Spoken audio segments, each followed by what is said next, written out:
Number of things. I mean, diet is very important.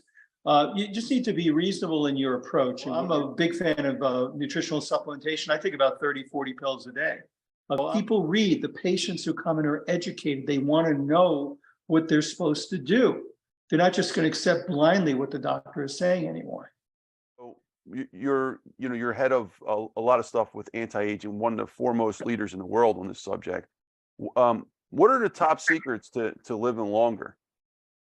Well, there are a number of things. I mean, diet is very important. You just need to be reasonable in your approach and what you're doing. Unfortunately, a lot of times people get really lazy in different areas. And so your nutrition is diet. A lot of the foods today are basically poison, or they're just put through so many chemical processes. They're really quite dangerous. So I'm a big fan of nutritional supplementation. I take about 30, 40 pills a day of different vitamins, not drugs, but vitamins. As people get older, say they get into their 40s and 50s, they may need hormone replacement. I'm not for drug abuse, steroid drug abuse in young athletes. I'm very much against that. But as males get to be, again, their 40s and 50s, they may need testosterone, DHEA. Women need estrogen, progesterone. Men develop andropause, just like women develop menopause. And so we need to balance those things out. Also, you got to be very careful when you train. You don't hurt yourself. That's what really sets people back. They get a little crazy. I mean, I don't do any full contact sparring anymore. I'd imagine you do either. It's too dangerous. No. You get hurt now, you're screwed. So you got to be careful. You can't mess with your head. Like, that's what I learned a long time ago. A lot of my teachers from Philly, I grew up in South Philly, that some of them lost their mind, literally. Yeah. Because they get hit too much in the head. Oh, well, the traumatic brain injury is really a bad situation. In boxing, football, a lot of the head spiking that goes on there.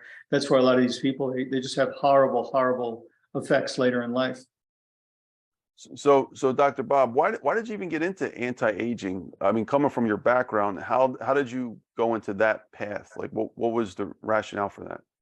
Well, I mean, I've always been involved in sports medicine. Originally, my goal was to be like a team orthopedic or neurosurgeon for one of the pro teams in New York, for the Rangers or the Knicks or the New York Jets or Giants. But as we start to get older, that's why we started the anti-aging field, because we went from NASM, training trainers and certifying trainers, to how do we extend lifespan in a healthy fashion?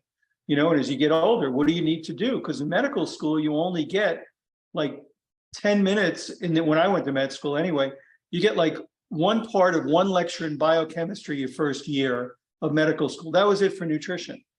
And so doctors really were very deficient in their understanding of nutrition and healthful ways, or even diet and so on. They were just giving drugs. I'm not against pharmaceuticals, but you got to do a lot more to extend lifespan. So we started the American Academy of Anti-Aging Medicine, or A4M, and it grew into, we've trained over 150,000 physicians, and we're members in 120 countries. So there's an enormous interest. Also, because of the internet, people read, the patients who come in are educated. They want to know what they're supposed to do. They're not just going to accept blindly what the doctor is saying anymore.